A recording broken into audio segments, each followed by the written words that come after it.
ರಾಜ್ಯದಲ್ಲಿ ಮತ್ತೆ ಪ್ರಶ್ನೆ ಪತ್ರಿಕೆ ಸೋರಿಕೆಯ ಸದ್ದು ಜೋರಾಗಿದೆ. ಸೋಷಿಯಲ್ ಮೀಡಿಯಾದಲ್ಲಿ ಓಪನ್ ಆಫರ್ ಅನ್ನ ನೀಡಲಾಗಿದೆ.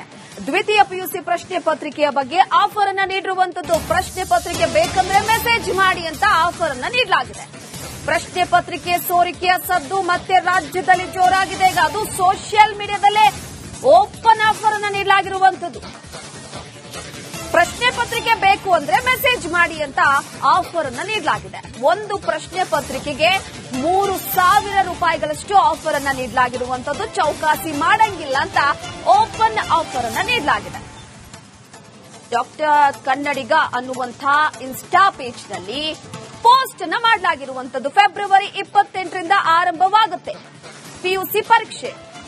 ಸೊ ಹಾಗಾಗಿ ರಾಜ್ಯದಲ್ಲಿ ಈಗ ಮತ್ತೆ ಪ್ರಶ್ನೆ ಪತ್ರಿಕೆ ಸೋರಿಕೆಯ ಸದ್ದು ಜೋರಾಗಿದೆ. ಒಂದು ಪ್ರಶ್ನೆ ಪತ್ರಿಕೆ ಬೇಕು ಅಂತಂದ್ರೆ ನಿಮಗೆ 3,000 ಕೊಡಬೇಕು. ಆದ್ರೆ ಇಲ್ಲಿ ಯಾವುದೇ ರೀತಿ ಚೌಕಾಸಿ ಮಾಡಂಗಿಲ್ಲ. 3,000 ಕೊಟ್ಟೆ ಪ್ರಶ್ನೆ ಪತ್ರಿಕೆಯನ್ನ ಪಡಿಬೇಕು. ಆದ್ರೆ ಒಂದು ಶಾಕಿಂಗ್ ಏನಪ್ಪಾ ಅಂದ್ರೆ ಅದು ಸೋಷಿಯಲ್ ಮೀಡಿಯಾದಲ್ಲಿ ಓಪನ್ ಆಫರ್ ಅನ್ನ ಕೊಟ್ಟಿರುವಂತದ್ದು. ಈ ಬಗ್ಗೆ ಮತ್ತಷ್ಟು ಮಾಹಿತಿಯನ್ನ ಕೊಡ್ತಾ ಹೋಗ್ತಾರೆ ನಮ್ಮ ಪ್ರತಿನಿಧಿ ಚರಣ್ ಸಂಪರ್ಕದಲ್ಲಿದ್ದಾರೆ. ಚರಣ್, ಪ್ರಮುಖವಾಗಿ ನೋಡಿ, ಇನ್ನೇನು ದ್ವಿತೀಯ ಪಿಯುಸಿ ಪರೀಕ್ಷೆ ಆರಂಭ ಆಗ್ತಾ ಇದೆ. ಈಗಾಗಲೇ ವಿದ್ಯಾರ್ಥಿಗಳು ಕೂಡ ಯಾವುದೇ ಕಾರಣಕ್ಕೂ ಈಗ ಪ್ರಶ್ನೆ ಪತ್ರಿಕೆ ಸೋರಿಕೆ ಆಗಬಾರ್ದಪ್ಪ ಅನ್ನುವ ವಿಚಾರಕ್ಕೆ ಸಂಬಂಧಪಟ್ಟಂತೆ ಒಂದಷ್ಟು ಗೊಂದಲದಲ್ಲಿರ್ತಾರೆ. ಇಂತಹ ಸಂದರ್ಭದಲ್ಲಿ ಅದು ಸೋಷಿಯಲ್ ಮೀಡಿಯಾದಲ್ಲಿ ಓಪನ್ ಆಫರ್ ಅಂದ್ರೆ ಈ ಬಗ್ಗೆ ಮಾಹಿತಿ ಕೊಡೋದಾದ್ರೆ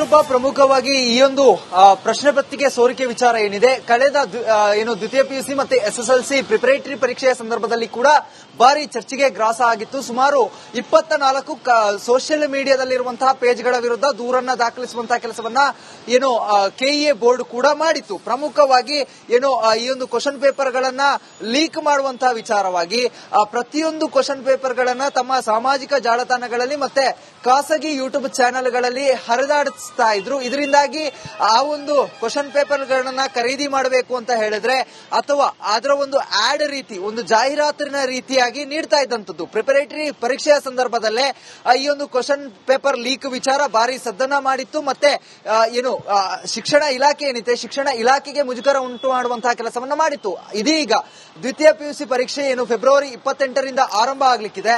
ಈ ಒಂದು ಪರೀಕ್ಷೆ ಆರಂಭದಲ್ಲೇ ಇದೀಗ ಕ್ವಶನ್ ಪೇಪರ್ ಲೀಕ್ ವಿಚಾರ ಮತ್ತೆ ಚರ್ಚೆಗೆ ಕಾರಣ ಶುರುವಾಗ್ತಾ ಇರುವಂತದ್ದು. ಸಾಮಾಜಿಕ ಜಾಲತಾಣಗಳಲ್ಲಿ ಕ್ವಶನ್ ಪೇಪರ್ ಮಾರಾಟಕ್ಕಿದೆ ಅನ್ನುವಂತಹ ಜಾಹೀರಾತುಗಳು ಕೂಡ ಓಡಾಡ್ತಾ ಇರುವಂತದ್ದು. ಪ್ರಮುಖವಾಗಿ ಕ್ವಶನ್ ಪೇಪರ್ ಲೀಕ್ ಆಗದೇ ಇರದಂತೆ ಎಲ್ಲಾ ರೀತಿಯಾದಂತಹ ಸಿದ್ಧತೆಗಳನ್ನ ಮಾಡಿರುವಂತಹ ಕರ್ನಾಟಕ ಪರೀಕ್ಷಾ ಮಂಡಳಿ ಏನಿದೆ, ಎಲ್ಲಾ ರೀತಿಯಾಗಿ ಸಕಲ ಸಿದ್ಧತೆಗಳನ್ನ ನಡೆಸಿಕೊಳ್ತಾ ಇದೆ. ಅದರಲ್ಲೂ ಕ್ವಶನ್ ಪೇಪರ್ ಗಳನ್ನ ಒಂದಿಷ್ಟು ಈ ಹಿಂದೆ ಇದ್ದಂತಹ ನಿಯಮಗಳನ್ನ ಬದಲಾವಣೆ ಮಾಡಿಕೊಂಡು ಕ್ವಶನ್ ಪೇಪರ್ ಗಳು ಎಲ್ಲಿಂದ ಹೇಗೆ ಹೋಗಬೇಕು ಮತ್ತೆ ಎಲ್ಲಿ ಓಪನ್ ಮಾಡಬೇಕು ಅನ್ನೋದನ್ನ ಕೂಡ ಆ ನಿಯಮಗಳಲ್ಲಿ ಕೂಡ ಕಟ್ಟುನಿಟ್ಟಿನ ಕ್ರಮಗಳನ್ನ ತೆಗೆದುಕೊಳ್ಳಲಿಕ್ಕೆ ಕರ್ನಾಟಕ ಪರೀಕ್ಷಾ ಮಂಡಳಿ ಸಜ್ಜಾಗಿದೆ. ಮತ್ತೊಂದು ಕಡೆಯಲ್ಲಿ ಸಾಮಾಜಿಕ ಜಾಲತಾಣಗಳಲ್ಲಿ 3,000ಕ್ಕೆ ಕ್ವಶನ್ ಪೇಪರ್ ಅನ್ನುವಂತಹ ಒಂದು ಜಾಹೀರಾತು ಇದೀಗ ಓಡಾಡ್ತಾ ಇರುವಂತದ್ದು. ಇದರಿಂದಾಗಿ ವಿದ್ಯಾರ್ಥಿಗಳು ಮತ್ತೆ ಕರ್ನಾಟಕ ಪರೀಕ್ಷಾ ಮಂಡಳಿ ಎರಡೂ ಕೂಡ ಗೊಂದಲಕ್ಕೀಡಾಗುವಂತಹ ಪ್ರಶ್ನೆ ಉದ್ಭವ ಆಗಿರುವಂತದ್ದು. ಯಾಕಂತ ಹೇಳಿದ್ರೆ ಒಂದು ಕಡೆಯಲ್ಲಿ 3,000 ರೂಪಾಯಿ ಕೊಟ್ರೆ ಅಸಲಿ ಕ್ವಶನ್ ಪೇಪರ್ ಸಿಗುತ್ತಾ ಅನ್ನುವಂತ ಒಂದಿಷ್ಟು ಗೊಂದಲ ಇದೀಗ ವಿದ್ಯಾರ್ಥಿಗಳಲ್ಲಿ ನಿರ್ಮಾಣ ಆಗಿದೆ. ಮತ್ತೊಂದು ಕಡೆಯಲ್ಲಿ ಈ ರೀತಿಯಾದಂತಹ ಚಟುವಟಿಕೆಗಳನ್ನ ಮಾಡ್ತಾ ಇರೋದು ಯಾರು ಅನ್ನುವಂತ ಒಂದಿಷ್ಟು ಪ್ರಶ್ನೆ ಇದೀಗ ಕರ್ನಾಟಕ ಪರೀಕ್ಷಾ ಮಂಡಳಿಯಲ್ಲಿ ಸಿದ್ಧತೆ ಬಗ್ಗೆ ನಡೀತಾ ಇರುವಂತದ್ದು. ಹೀಗಾಗಿ ಈಗಾಗಲೇ ಆ ಒಂದು ಅಕೌಂಟ್ ಏನಿದೆ, ರಾಜ್ಯದಲ್ಲಿ ಮತ್ತೆ ಪ್ರಶ್ನೆ ಪತ್ರಿಕೆ ಸೋರಿಕೆಯ ಸದ್ದು ಜೋರಾಗಿದೆ. ಸೋಷಿಯಲ್ ಮೀಡಿಯಾದಲ್ಲಿ ಓಪನ್ ಆಫರ್ ಅನ್ನ ನೀಡಲಾಗಿದೆ. ದ್ವಿತೀಯ ಪಿಯುಸಿ ಪ್ರಶ್ನೆ ಪತ್ರಿಕೆಯ ಬಗ್ಗೆ ಆಫರ್ ಅನ್ನ ನೀಡಿರುವಂತದ್ದು. ಪ್ರಶ್ನೆ ಪತ್ರಿಕೆ ಬೇಕಂದ್ರೆ ಮೆಸೇಜ್ ಮಾಡಿ ಅಂತ ಆಫರ್ ಅನ್ನ ನೀಡಲಾಗಿದೆ. ಪ್ರಶ್ನೆ ಪತ್ರಿಕೆ ಸೋರಿಕೆಯ ಸದ್ದು ಮತ್ತೆ ರಾಜ್ಯದಲ್ಲಿ ಜೋರಾಗಿದೆ. ಈಗ ಅದು ಸೋಷಿಯಲ್ ಮೀಡಿಯಾದಲ್ಲೇ ಓಪನ್ ಆಫರ್ ಅನ್ನ ನೀಡಲಾಗಿರುವಂತದ್ದು. ಪ್ರಶ್ನೆ ಪತ್ರಿಕೆ ಬೇಕು ಅಂದ್ರೆ ಮೆಸೇಜ್ ಮಾಡಿ ಅಂತ ಆಫರ್ ಅನ್ನ ನೀಡಲಾಗಿದೆ. ಒಂದು ಪ್ರಶ್ನೆ ಪತ್ರಿಕೆಗೆ 3,000 ರೂಪಾಯಿಗಳಷ್ಟು ಆಫರ್ ಅನ್ನ ನೀಡಲಾಗಿರುವಂತದ್ದು. ಚೌಕಾಸಿ ಮಾಡಂಗಿಲ್ಲ ಅಂತ ಓಪನ್ ಆಫರ್ ಅನ್ನ ನೀಡಲಾಗಿದೆ. ಡಾಕ್ಟರ್ ಕನ್ನಡಿಗ ಅನ್ನುವಂತಹ ಇನ್ಸ್ಟಾ ಪೇಜ್ ನಲ್ಲಿ ಪೋಸ್ಟ್ ಅನ್ನ ಮಾಡಲಾಗಿರುವಂತದ್ದು. ಫೆಬ್ರವರಿ 28ರಿಂದ ಆರಂಭವಾಗುತ್ತೆ ಪಿಯುಸಿ ಪರೀಕ್ಷೆ. ಸೊ ಹಾಗಾಗಿ ರಾಜ್ಯದಲ್ಲಿ ಈಗ ಮತ್ತೆ ಪ್ರಶ್ನೆ ಪತ್ರಿಕೆ ಸೋರಿಕೆಯ ಸದ್ದು ಜೋರಾಗಿದೆ. ಒಂದು ಪ್ರಶ್ನೆ ಪತ್ರಿಕೆ ಬೇಕು ಅಂತಂದ್ರೆ ನಿಮಗೆ 3,000 ಕೊಡಬೇಕು. ಆದ್ರೆ ಇಲ್ಲಿ ಯಾವುದೇ ರೀತಿ ಚೌಕಾಸಿ ಮಾಡಂಗಿಲ್ಲ. 3,000 ಕೊಟ್ಟೆ ಪ್ರಶ್ನೆ ಪತ್ರಿಕೆಯನ್ನ ಪಡಿಬೇಕು. ಆದ್ರೆ ಒಂದು ಶಾಕಿಂಗ್ ಏನಪ್ಪಾ ಅಂದ್ರೆ ಅದು ಸೋಷಿಯಲ್ ಮೀಡಿಯಾದಲ್ಲೇ ಓಪನ್ ಆಫರ್ ಅನ್ನ ಕೊಟ್ಟಿರುವಂತದ್ದು. ಈ ಬಗ್ಗೆ ಮತ್ತಷ್ಟು ಮಾಹಿತಿಯನ್ನ ಕೊಡ್ತಾ ಹೋಗ್ತಾರೆ ನಮ್ಮ ಪ್ರತಿನಿಧಿ ಚರಣ್ ಸಂಪರ್ಕದಲ್ಲಿದ್ದಾರೆ. ಚರಣ್, ಪ್ರಮುಖವಾಗಿ ನೋಡಿ, ಇನ್ನೇನು ದ್ವಿತೀಯ ಪಿಯುಸಿ ಪರೀಕ್ಷೆ ಆರಂಭ ಆಗ್ತಾ ಇದೆ. ಈಗಾಗಲೇ ವಿದ್ಯಾರ್ಥಿಗಳು ಕೂಡ ಯಾವುದೇ ಕಾರಣಕ್ಕೂ ಈಗ ಪ್ರಶ್ನೆ ಪತ್ರಿಕೆ ಸೋರಿಕೆ ಆಗಬಾರ್ದಪ್ಪ ಅನ್ನುವ ವಿಚಾರಕ್ಕೆ ಸಂಬಂಧಪಟ್ಟಂತೆ ಒಂದಷ್ಟು ಗೊಂದಲದಲ್ಲಿರ್ತಾರೆ. ಇಂತಹ ಸಂದರ್ಭದಲ್ಲಿ ಅದು ಸೋಷಿಯಲ್ ಮೀಡಿಯಾದಲ್ಲಿ ಓಪನ್ ಆಫರ್ ಅಂದ್ರೆ ಈ ಬಗ್ಗೆ ಮಾಹಿತಿ ಕೊಡೋದಾದ್ರೆ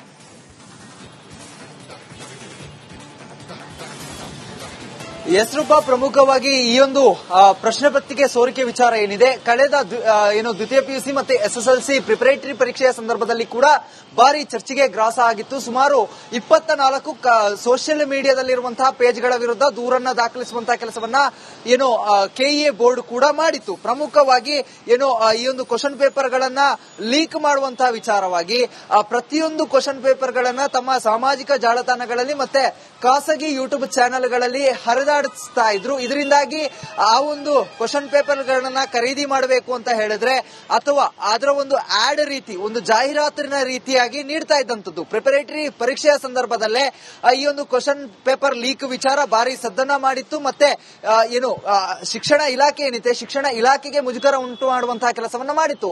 ಇದೀಗ ದ್ವಿತೀಯ ಪಿಯುಸಿ ಪರೀಕ್ಷೆ ಫೆಬ್ರವರಿ 28ರಿಂದ ಆರಂಭ ಆಗ್ಲಿಕ್ಕಿದೆ.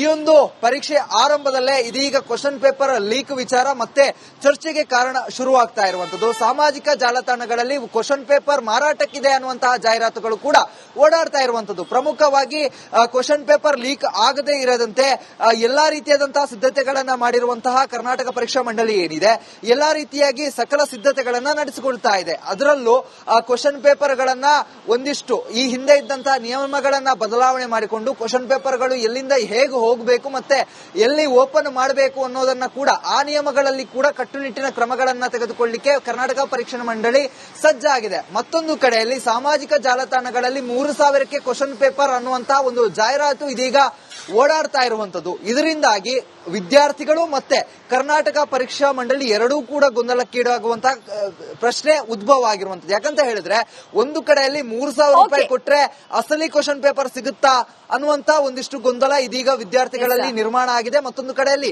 ಈ ರೀತಿಯಾದಂತಹ ಚಟುವಟಿಕೆಗಳನ್ನ ಮಾಡ್ತಾ ಇರೋದು ಯಾರು ಅನ್ನುವಂತಹ ಒಂದಿಷ್ಟು ಪ್ರಶ್ನೆ ಇದೀಗ ಕರ್ನಾಟಕ ಪರೀಕ್ಷಾ ಮಂಡಳಿಯಲ್ಲಿ ಸಿದ್ಧತೆ ಬಗ್ಗೆ ನಡೀತಾ ಇರುವಂತದ್ದು. ಹೀಗಾಗಿ ಈಗಾಗಲೇ ಆ ಒಂದು ಅಕೌಂಟ್ ಏನಿದೆ, ರಾಜ್ಯದಲ್ಲಿ ಮತ್ತೆ ಪ್ರಶ್ನೆ ಪತ್ರಿಕೆ ಸೋರಿಕೆಯ ಸದ್ದು ಜೋರಾಗಿದೆ. ಸೋಷಿಯಲ್ ಮೀಡಿಯಾದಲ್ಲಿ ಓಪನ್ ಆಫರ್ ಅನ್ನ ನೀಡಲಾಗಿದೆ. ದ್ವಿತೀಯ ಪಿಯುಸಿ ಪ್ರಶ್ನೆ ಪತ್ರಿಕೆಯ ಬಗ್ಗೆ ಆಫರ್ ಅನ್ನ ನೀಡಿರುವಂತದ್ದು. ಪ್ರಶ್ನೆ ಪತ್ರಿಕೆ ಬೇಕಂದ್ರೆ ಮೆಸೇಜ್ ಮಾಡಿ ಅಂತ ಆಫರ್ ಅನ್ನ ನೀಡಲಾಗಿದೆ.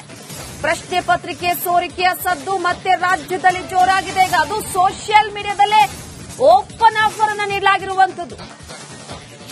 ಪ್ರಶ್ನೆ ಪತ್ರಿಕೆ ಬೇಕು ಅಂದ್ರೆ ಮೆಸೇಜ್ ಮಾಡಿ ಅಂತ ಆಫರ್ ಅನ್ನ ನೀಡಲಾಗಿದೆ. ಒಂದು ಪ್ರಶ್ನೆ ಪತ್ರಿಕೆಗೆ 3000 ರೂಪಾಯಿಗಳಷ್ಟು ಆಫರ್ ಅನ್ನ ನೀಡಲಾಗಿರುವಂತದ್ದು. ಚೌಕಾಸಿ ಮಾಡಂಗಿಲ್ಲ ಅಂತ ಓಪನ್ ಆಫರ್ ಅನ್ನ ನೀಡಲಾಗಿದೆ. ಡಾಕ್ಟರ್ ಕನ್ನಡಿಗ ಅನ್ನುವಂತಹ ಇನ್ಸ್ಟಾ ಪೇಜ್ ನಲ್ಲಿ ಪೋಸ್ಟ್ ಅನ್ನ ಮಾಡಲಾಗಿರುವಂತದ್ದು. ಫೆಬ್ರವರಿ 28ರಿಂದ ಆರಂಭವಾಗುತ್ತೆ ಪಿಯುಸಿ ಪರೀಕ್ಷೆ. ಸೊ ಹಾಗಾಗಿ ರಾಜ್ಯದಲ್ಲಿ ಈಗ ಮತ್ತೆ ಪ್ರಶ್ನೆ ಪತ್ರಿಕೆ ಸೋರಿಕೆಯ ಸದ್ದು ಜೋರಾಗಿದೆ. ಒಂದು ಪ್ರಶ್ನೆ ಪತ್ರಿಕೆ ಬೇಕು ಅಂತಂದ್ರೆ ನಿಮಗೆ 3000 ಕೊಡಬೇಕು. ಆದ್ರೆ ಇಲ್ಲಿ ಯಾವುದೇ ರೀತಿ ಚೌಕಾಸಿ ಮಾಡಂಗಿಲ್ಲ.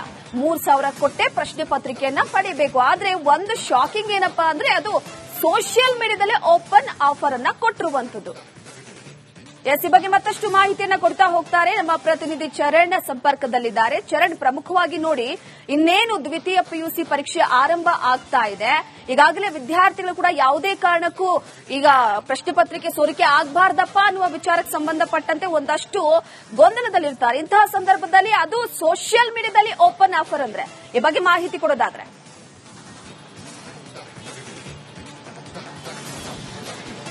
ರೂಪಾ, ಪ್ರಮುಖವಾಗಿ ಈ ಒಂದು ಪ್ರಶ್ನೆ ಪತ್ರಿಕೆ ಸೋರಿಕೆ ವಿಚಾರ ಏನಿದೆ, ಕಳೆದ ದ್ವಿತೀಯ ಪಿಯುಸಿ ಮತ್ತೆ ಎಸ್ಎಸ್ಎಲ್ಸಿ ಪ್ರಿಪರೇಟರಿ ಪರೀಕ್ಷೆಯ ಸಂದರ್ಭದಲ್ಲಿ ಕೂಡ ಭಾರಿ ಚರ್ಚೆಗೆ ಗ್ರಾಸ ಆಗಿತ್ತು. ಸುಮಾರು 24 ಸೋಷಿಯಲ್ ಮೀಡಿಯಾದಲ್ಲಿರುವಂತಹ ಪೇಜ್ಗಳ ವಿರುದ್ಧ ದೂರನ್ನ ದಾಖಲಿಸುವಂತಹ ಕೆಲಸವನ್ನ ಕೆಇಎ ಬೋರ್ಡ್ ಕೂಡ ಮಾಡಿತ್ತು. ಪ್ರಮುಖವಾಗಿ ಈ ಒಂದು ಕ್ವಶನ್ ಪೇಪರ್ ಗಳನ್ನ ಲೀಕ್ ಮಾಡುವಂತಹ ವಿಚಾರವಾಗಿ ಪ್ರತಿಯೊಂದು ಕ್ವಶನ್ ಪೇಪರ್ ಗಳನ್ನ ತಮ್ಮ ಸಾಮಾಜಿಕ ಜಾಲತಾಣಗಳಲ್ಲಿ ಮತ್ತೆ ಖಾಸಗಿ ಯೂಟ್ಯೂಬ್ ಚಾನೆಲ್ಗಳಲ್ಲಿ ಹರಿದಾಡಿಸ್ತಾ ಓಡಾಡಿಸ್ತಾ ಇದ್ರು. ಇದರಿಂದಾಗಿ ಆ ಒಂದು ಕ್ವಶನ್ ಪೇಪರ್ ಗಳನ್ನ ಖರೀದಿ ಮಾಡಬೇಕು ಅಂತ ಹೇಳಿದ್ರೆ ಅಥವಾ ಅದರ ಒಂದು ಆಡ್ ರೀತಿ, ಒಂದು ಜಾಹೀರಾತಿನ ರೀತಿಯಾಗಿ ನೀಡ್ತಾ ಇದ್ದಂಥದ್ದು. ಪ್ರಿಪರೇಟರಿ ಪರೀಕ್ಷೆಯ ಸಂದರ್ಭದಲ್ಲೇ ಈ ಒಂದು ಕ್ವಶನ್ ಪೇಪರ್ ಲೀಕ್ ವಿಚಾರ ಭಾರಿ ಸದ್ದನ್ನ ಮಾಡಿತ್ತು. ಮತ್ತೆ ಶಿಕ್ಷಣ ಇಲಾಖೆ ಏನಿದೆ, ಶಿಕ್ಷಣ ಇಲಾಖೆಗೆ ಮುಜುಗರ ಉಂಟು ಮಾಡುವಂತಹ ಕೆಲಸವನ್ನ ಮಾಡಿತ್ತು. ಇದೀಗ ದ್ವಿತೀಯ ಪಿಯುಸಿ ಪರೀಕ್ಷೆ ಫೆಬ್ರವರಿ 28ರಿಂದ ಆರಂಭ ಆಗ್ಲಿಕ್ಕಿದೆ. ಈ ಒಂದು ಪರೀಕ್ಷೆ ಆರಂಭದಲ್ಲೇ ಇದೀಗ ಕ್ವಶನ್ ಪೇಪರ್ ಲೀಕ್ ವಿಚಾರ ಮತ್ತೆ ಚರ್ಚೆಗೆ ಕಾರಣ ಶುರುವಾಗ್ತಾ ಇರುವಂತದ್ದು. ಸಾಮಾಜಿಕ ಜಾಲತಾಣಗಳಲ್ಲಿ ಕ್ವಶನ್ ಪೇಪರ್ ಮಾರಾಟಕ್ಕಿದೆ ಅನ್ನುವಂತಹ ಜಾಹೀರಾತುಗಳು ಕೂಡ ಓಡಾಡ್ತಾ ಇರುವಂತದ್ದು. ಪ್ರಮುಖವಾಗಿ ಕ್ವಶನ್ ಪೇಪರ್ ಲೀಕ್ ಆಗದೇ ಇರದಂತೆ ಎಲ್ಲಾ ರೀತಿಯಾದಂತಹ ಸಿದ್ಧತೆಗಳನ್ನ ಮಾಡಿರುವಂತಹ ಕರ್ನಾಟಕ ಪರೀಕ್ಷಾ ಮಂಡಳಿ ಏನಿದೆ, ಎಲ್ಲಾ ರೀತಿಯಾಗಿ ಸಕಲ ಸಿದ್ಧತೆಗಳನ್ನ ನಡೆಸಿಕೊಳ್ತಾ ಇದೆ. ಅದರಲ್ಲೂ ಕ್ವಶನ್ ಪೇಪರ್ ಗಳನ್ನ ಒಂದಿಷ್ಟು ಈ ಹಿಂದೆ ಇದ್ದಂತಹ ನಿಯಮಗಳನ್ನ ಬದಲಾವಣೆ ಮಾಡಿಕೊಂಡು ಕ್ವಶನ್ ಪೇಪರ್ಗಳು ಎಲ್ಲಿಂದ ಹೇಗೆ ಹೋಗಬೇಕು ಮತ್ತೆ ಎಲ್ಲಿ ಓಪನ್ ಮಾಡಬೇಕು ಅನ್ನೋದನ್ನ ಕೂಡ ಆ ನಿಯಮಗಳಲ್ಲಿ ಕೂಡ ಕಟ್ಟುನಿಟ್ಟಿನ ಕ್ರಮಗಳನ್ನ ತೆಗೆದುಕೊಳ್ಳಿಕ್ಕೆ ಕರ್ನಾಟಕ ಪರೀಕ್ಷಾ ಮಂಡಳಿ ಸಜ್ಜಾಗಿದೆ. ಮತ್ತೊಂದು ಕಡೆಯಲ್ಲಿ ಸಾಮಾಜಿಕ ಜಾಲತಾಣಗಳಲ್ಲಿ 3000ಕ್ಕೆ ಕ್ವಶನ್ ಪೇಪರ್ ಅನ್ನುವಂತಹ ಒಂದು ಜಾಹೀರಾತು ಇದೀಗ ಓಡಾಡ್ತಾ ಇರುವಂತದ್ದು. ಇದರಿಂದಾಗಿ ವಿದ್ಯಾರ್ಥಿಗಳು ಮತ್ತೆ ಕರ್ನಾಟಕ ಪರೀಕ್ಷಾ ಮಂಡಳಿ ಎರಡೂ ಕೂಡ ಗೊಂದಲಕ್ಕೀಡಾಗುವಂತಹ ಪ್ರಶ್ನೆ ಉದ್ಭವ ಆಗಿರುವಂತದ್ದು. ಯಾಕಂತ ಹೇಳಿದ್ರೆ ಒಂದು ಕಡೆಯಲ್ಲಿ 3000 ರೂಪಾಯಿ ಕೊಟ್ರೆ ಅಸಲಿ ಕ್ವಶನ್ ಪೇಪರ್ ಸಿಗುತ್ತಾ ಅನ್ನುವಂತ ಒಂದಿಷ್ಟು ಗೊಂದಲ ಇದೀಗ ವಿದ್ಯಾರ್ಥಿಗಳಲ್ಲಿ ನಿರ್ಮಾಣ ಆಗಿದೆ. ಮತ್ತೊಂದು ಕಡೆಯಲ್ಲಿ ಈ ರೀತಿಯಾದಂತಹ ಚಟುವಟಿಕೆಗಳನ್ನ ಮಾಡ್ತಾ ಇರೋದು ಯಾರು ಅನ್ನುವಂತಹ ಒಂದಿಷ್ಟು ಪ್ರಶ್ನೆ ಇದೀಗ ಕರ್ನಾಟಕ ಪರೀಕ್ಷಾ ಮಂಡಳಿಯಲ್ಲಿ ಸಿದ್ಧತೆ ಬಗ್ಗೆ ನಡೀತಾ ಇರುವಂತದ್ದು. ಹೀಗಾಗಿ ಈಗಾಗಲೇ ಆ ಒಂದು ಅಕೌಂಟ್ ಏನಿದೆ